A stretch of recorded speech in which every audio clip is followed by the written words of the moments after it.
So what I'm going to do right now is I'm going to crunch 1400 years of Islamic history in 5 minutes and make it as exciting as I can possibly make it. Because I hated history when I was a little girl. At this age, I appreciate history. And now I understand why they say those who don't learn from history are doomed to repeat it. In order for you to understand why Western civilization is very different than the Islamic world, you need to understand the history of Islam. When Prophet Muhammad supposedly revealed his revelation from the angel Gabriel that he is supposed to be the last of the prophets in the early 600s, he started preaching in his own city, Mecca. He tried to recruit friends and followers to be able to spread his religion. And he tried for 12 years and failed. And after 12 years, he was only able to recruit his immediate family and friends. So he decided, if I go to Medina, which was the Jewish hub of Arabia, the business hub where the Jews lived, if I go there and preach my religion to them, if they accept me, that will buy me respect and stature between my own people, and they will accept me. So Prophet Muhammad started borrowing a lot from the Old Testament to make his religion more palpable to the Jews, to make it a lot similar. This is why you see a lot of similarities between Judaism and Islam. For example, Jews don't eat pigs, Muslims don't eat pigs. Jews pray a few times a day, Muslims pray a few times a day. Jews fast on Yom Kippur, Muslims fast on Ramadan. And this is why you started seeing a lot of good writing in the beginning of the Quran when Prophet Muhammad was saying all the good things about the people of the book. He took his message and went to Medina trying to recruit the Jews, talking about the people of the book, talking about how similar the two religions are.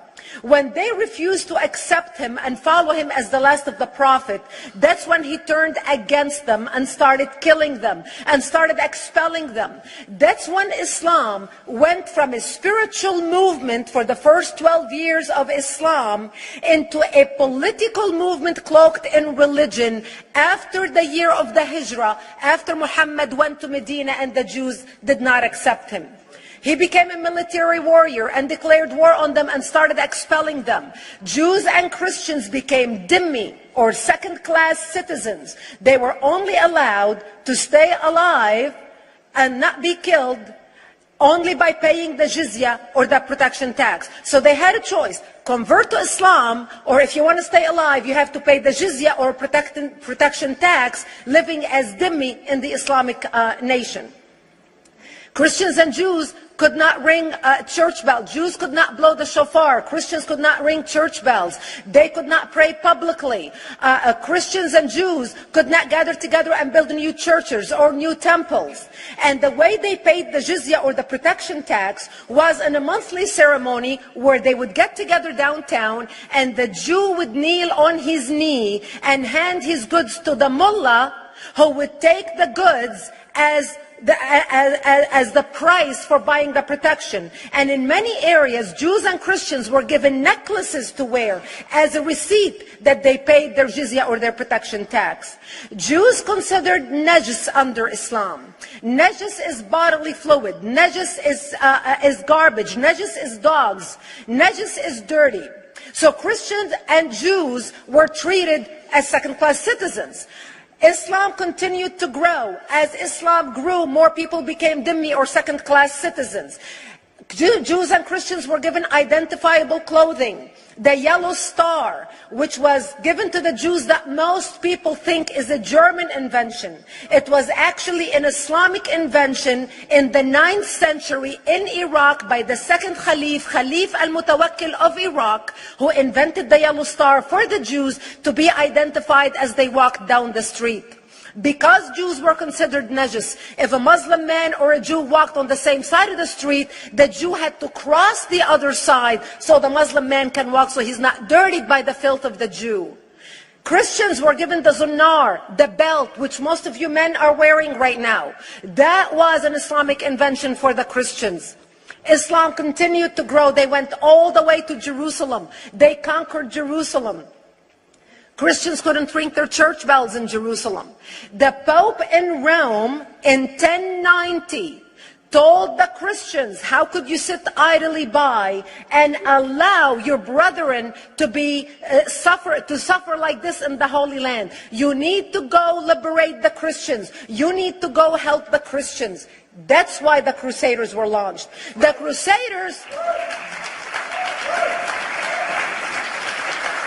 Crusaders were not launched because they just felt like waking up in the morning and going and converting a bunch of Muslims or beheading them. The Crusaders were launched to liberate Jerusalem.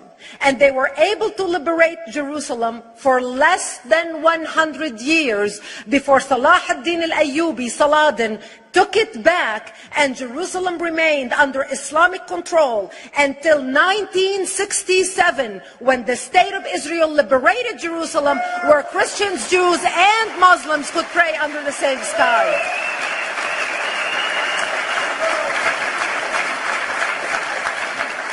The Crusaders continued fighting Islam, and for 300 years they tried and failed. And by the 1300s, the Crusaders disappeared because they could not win against Islam. Islam continued to expand. They went all the way to Central Europe. They went all the way to China. They went to India. They conquered Spain. They changed the name of Spain from Spain to Andalusia. And they started, as they advanced, as they conquered more nations, more people paid the jizya, or the protection tax. And this is how the Islamic Empire grew. It went all the way until they was stopped at the gates of Vienna on 9/11. 9/11 is not a date that Osama bin Laden just picked out of a hat. 9/11 is a symbolic date in the Islamic calendar. By the 1600s, Islam had covered more of the earth's surface than the Roman Empire did at its peak. Between the 1600s and the 1800s, the Europeans were experiencing the European Industrial Revolution, where the Europeans were able to invent products on factory lines, where they are able to make money and sell products, which gave them the money to build a strong army in order to fight the Muslims. And that's how they were able to stop them at the gates of Vienna on 9/11. The Europeans started the pushback against Islam. They pushed them out of Europe. They pushed them out of all the way to the Middle East and North Africa. By 1924, the Islamic Empire ended. In 1924, the Islamic Caliphate ended in Turkey by President Ataturk, who was a secularist. He ended the Islamic Empire, and he gave women rights to vote. He gave women a right to an education, a right to work, a right to choose a husband. He forbid women from wearing the hijab. He forbid men from wearing the beard. The Muslims hate him so much that they consider him a Jewish agent, because they believe that his mother in her bloodline was Jewish, and that was the influence on Ataturk.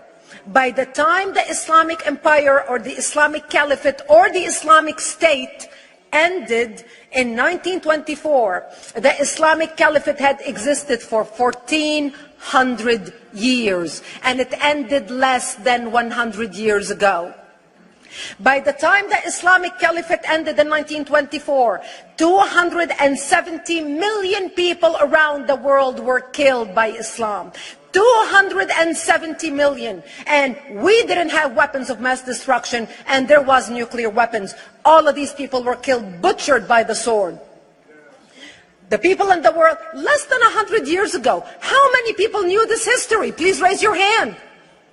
We in America have failed to educate our children about history. We in America failed to educate our population about history.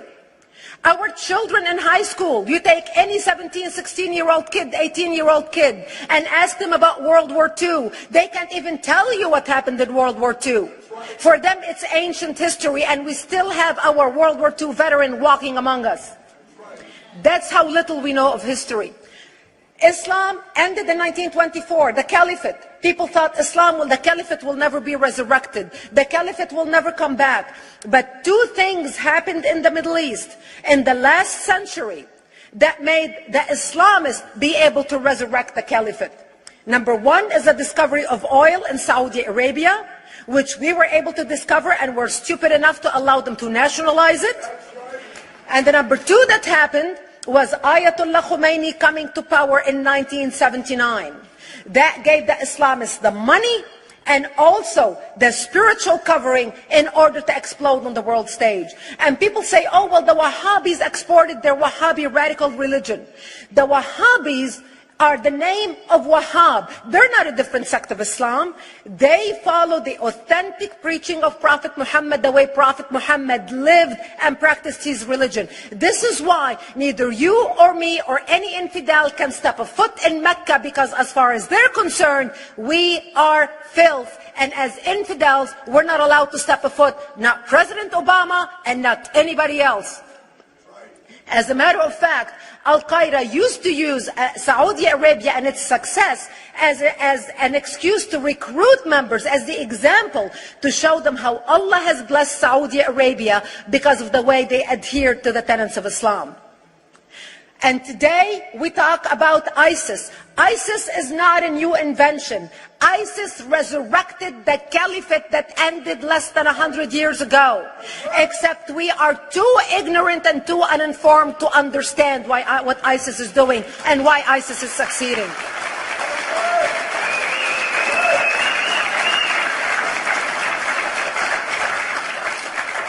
Two things you need to understand about Islam and the principles of war in Islam. One is the law of taqiyya, which means lying and deception. It means that a Muslim man can lay his hand on the Quran and swear that he is telling the truth, knowing that he is lying, but also knowing that the Quran will forgive him because he is advancing the cause of Islam. The second thing you need to know about is that the Treaty of Al-Hudaybiyah, which is an Islamic principle of war and a model on how to deceive your enemy when you have to sign peace treaties with your enemy. And it is based on an example by Prophet Muhammad. Prophet Muhammad was attacking the Meccans and their caravans when he was living in Medina. One day he attacked them because this is how he got the goodies. He would attack them, rob them, and spread the goodies among his men. And this is how he was able to recruit, because this is how people made money without working. And so he attacked the Meccan caravans. When he realized he's not able to defeat the Meccans in that city of Al-Hudaybiyah, in that place, he signed a 10-year treaty with them. Does that sound familiar? A 10-year treaty with them that says he will not attack them, he will have peace with them, he will not declare war on them. Muhammad used the treaty for 2 years to build his military, strengthen his army, and when he realized he was strong enough to attack his enemies when they least expected it, because they thought they had a peace treaty with Muhammad, he broke the treaty, attacked them 2 years later, and Mecca fell within 24 hours because they were not expecting the attack. And that became a principle of war in Islam. And to give you an example of how that is practiced, this is why anything signed with Iran means nothing to them. And to give you an example of how this law has been put to use in recent history, Yasser Arafat, who's not an Islamist, but he is a Muslim, met with the Israelis and signed the Oslo Accord in 1993. Remember all the handshaking at the lawn of the White House? The Oslo Accord, Yasser Arafat used the peace treaty, the Oslo Accord with Israel, to get Israel to bring him back and give him his territory, finance his military, train his police, and give his police the weapons. Yasser Arafat broke the Oslo Accord 8 years later, didn't even wait 10 years, and declared the second intifada in 2000, and all hell broke loose. He used the same treaty to win and deceive against his enemies and deceive his enemies.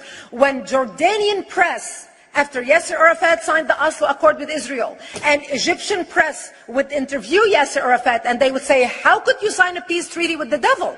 How could you sign a peace treaty with the Jews? Yasser Arafat will tell them, remember Hudaybiyah. That's all he would have to say. The whole Muslim world knew exactly what Yasser Arafat was talking about. We in the West and the Jews in Israel, it was over their heads. Nobody understood what Hudaybiyah was referring to. And this is the type of deception that we are dealing with. So when Iran signs a peace treaty with the United States for 10 years, they are using us as useful idiots, as gullible, ignorant people who are signing a peace treaty with the devil in order for Iran to continue her thing. In this deadly game of thrones, there's no place for America or for Israel. We don't have to gamble with our future and with our children's future. Elie Wiesel. And I wish I could promise you, Elie, that the lessons of history have been learned. That is why it is so important to be wise about who we're going to put in the White House next year.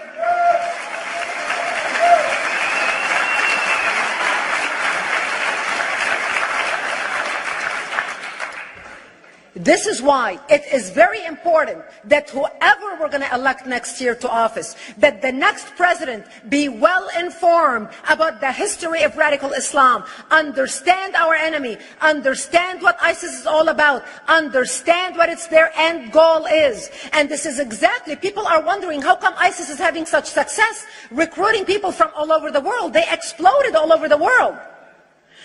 The Pew Research did a poll, and of course the Pew Research is not Brigitte Gabriel, is not Fox News, is not Tony Perkins. The Pew Research did a poll in 2013 when they went around the world and interviewed Muslims from Islamic countries all over the world. And they asked them two questions. Would you like to have Sharia law as the law of your country? And would you like to see the Islamic Caliphate? And remember, this was in 2013, before ISIS.